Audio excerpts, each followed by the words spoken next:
Europe 1, il est 8h41. Nicolas Canteloup.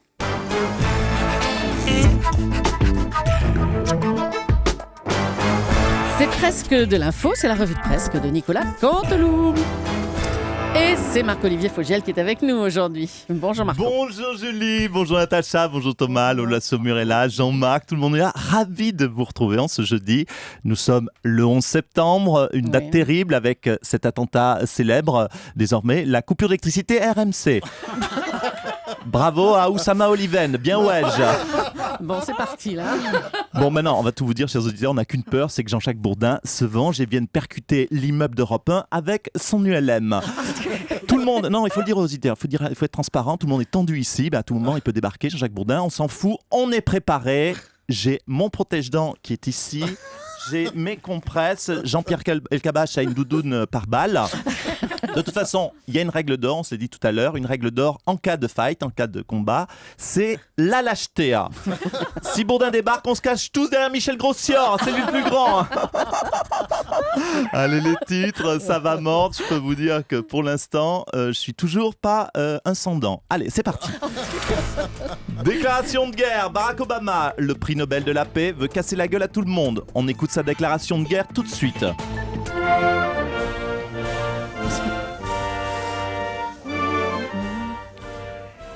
Ils commencent à me fatiguer. Les frères musulmans, ils me fatiguent.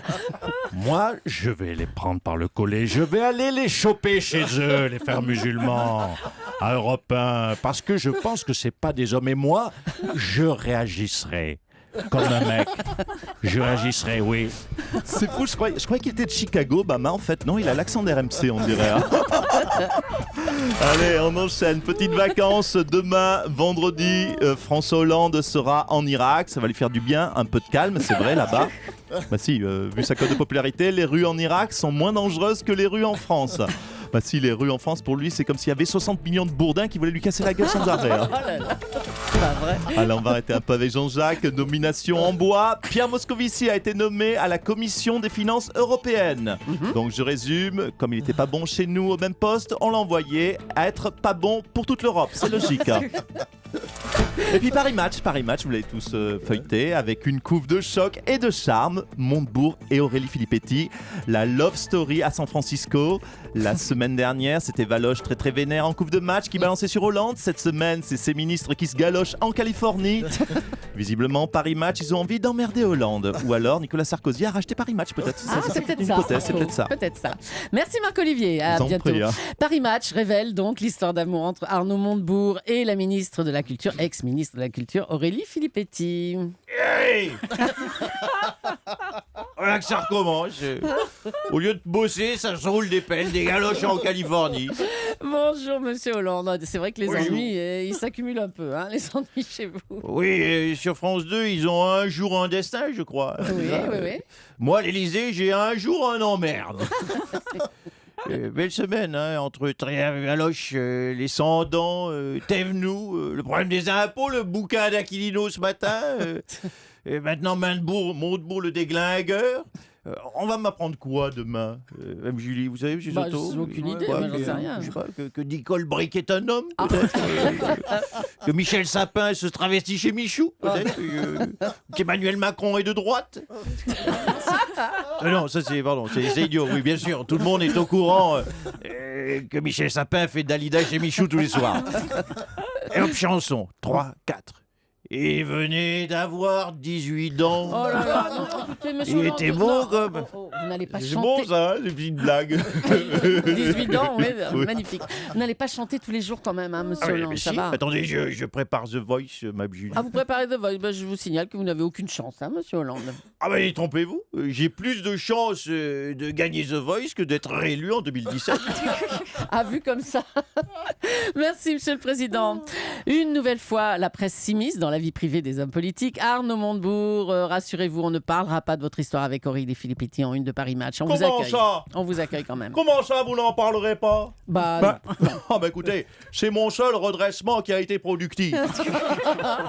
Vous savez que vous avez devant vous, cher Natacha Polony, cher Thomas Soto, oui, qu'est-ce que fout Morandini? Morandini n'est pas là, il se déballonne. Hein, dès qu'il y a du fight, il se déballonne. Vous avez devant vous, disais-je, le plus grand séducteur du Parti Socialiste. Ah bah oui, ça a l'air. Salut les meufs, Natacha, Juju, vous inquiétez pas, votre tour viendra, prenez un ticket. Ça y est, on est sur une mise d'attente, Natacha, m'a manqué plus que ça. Bon, c'est vrai que vous changez souvent de compagne, hein. Alors Audrey Pulvar, Elsa Zilberstein et maintenant Aurélie Filippetti, mais vous avez le temps pour ça? Écoutez, cher Julie Leclerc, c'est juste une question d'organisation. Entre deux fermetures d'usines, il y avait ouverture de braguette. Fermeture, ouverture, fermeture, ouverture. Oui, bon, merci beaucoup. On en reste là, hein, monsieur Montebourg. Je vous en prie. Et Vous puis savez, nous- dans ce studio, certains connaissent cette technique. Et puis nous sommes donc obligés de revenir sur ce clash. Hier, Jean-Jacques Bourdin s'est emporté sur l'antenne de RMC. Il a menacé physiquement Nicolas Canteloup. Mais dans quel état d'esprit est-il aujourd'hui? On va faire un petit tour du côté de chez Jean-Jacques Bourdin. Bonjour, c'est Jean-Jacques Bourdin. Bienvenue sur RMC, Radio Ma main dans ta gueule. Oui, je sais, ça fait RMG, bah oui. mais je m'en fous, Leclerc, parce que je suis en pétard. Oui, je suis en pétard. Comme disait le regretté des proches, on ne peut rire de tout, mais pas de moi. Ah non, Pas Jean-Jacques, de moi. Jean-Jacques, il a dit on peut rire de tout, mais pas avec n'importe qui. Toi, ta gueule. La copine de Canteloup, si tu l'ouvres, je t'en colle une. Oh, bah non, mais Oui, je calmez-vous. t'en colle une. D'habitude, je suis calme. Mais là, non, ça va trop loin. On nous a coupé, chers auditeurs, on nous a coupé l'électricité. Déjà que certains disaient qu'on n'était pas des lumières, maintenant, on n'a carrément plus d'électricité. Revenons à la question, Morandini.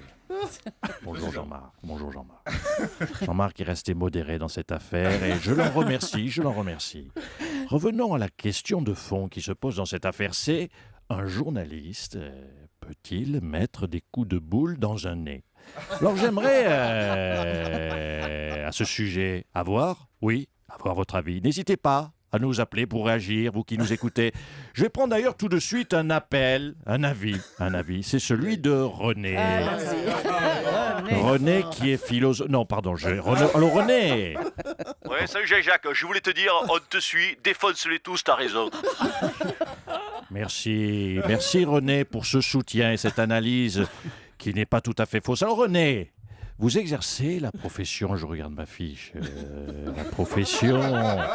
Quelle profession on va lui trouver, René? Non, René n'est pas chauffeur de taxi, il est non. Non, je suis pas chauffeur de taxi. Enfin, j'étais chauffeur de taxi, je suis plus chauffeur de taxi.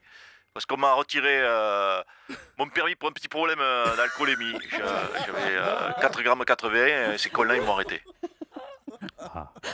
Vous savez, René, je compatis. C'est excessif, ces retraits de permis. Je trouve cette sanction excessive pour des gens qui travaillent dur comme René tous les jours. Un petit verre au volant, nous le savons tous, ça n'a jamais tué personne. Alors René, cette question se pose. Nous revenons au dossier, faut-il se faire justice soi-même par la violence physique? René, votre avis? Bien sûr, Jacques. Moi, mon analyse, c'est qu'il faut lui mettre dans sa gueule. Montre-lui que t'es pas un PD. Montre-lui que t'es pas un PD. Merci René pour cette réflexion. Si j'avais un doute, je vais vous dire aussi autour de ce studio, si j'avais un doute ce matin, eh bien je ne l'ai plus. Merci à tous de votre soutien. N'hésitez pas à nous appeler si, comme René, vous avez des problèmes d'alcoolémie, ou même si vous êtes PD d'ailleurs, appelez-nous. On est prêt à tout entendre, c'est la libre antenne. Oh non. Allez, on se retrouve dans un instant, Leclerc. Moi, je vais aller faire un tour du côté de chez Decathlon, Rayon Baseball, je vais voir s'il n'y a pas une batte. Parce que Canteloup, ça suffit. Tu vas devenir un sans-dents. Et s'il faut réagisserai, je réagisserai. Ça, vous pouvez me croyer. Merci Nicolas magnifique. Canteloup. Gérard Depardieu, Vous êtes là, Gérard ? Oui, bonjour. Ah, il y a de la castagne. Ah bah oui, c'est pour ça. Il y a de la tension dans l'air entre Jean-Jacques Bourdin et Nicolas Canteloup. Oui, mon Vous n'avez Toto. pas un petit message pour essayer d'apaiser les esprits, quelque chose Oh, moi, j'ai qu'une règle. Hein, mon Toto. Hein, en cas de désaccord, faut régler ça avec sa tête. Hein. Ouais, faut réfléchir, quoi. Non, faut mettre des coups de boule. Hein. Oui. Un coup de boule dans ta tronche, un coup de genou dans les ralawaites. En fait, ne fais pas le malin, Soto. Hein. Je t'ai promis une mandale et Bernard Tapie aussi. C'est vrai. Ah oui, tiens, Merci on l'avait Gérard oublié. Depardieu. Bravo à Philippe Cavrivière, Laurent Vassilian et Arnaud Demanche, les bravo, ils sont auteurs là. de Nicolas Bravo aux Canteloup. auteurs, ouais. Et bravo à Nicolas qu'on embrasse et qu'on aime plus que jamais sur Europe 1. Une revue de presse qu'à revoir sur europe1.fr, bien sûr. Europe 1, 8h51.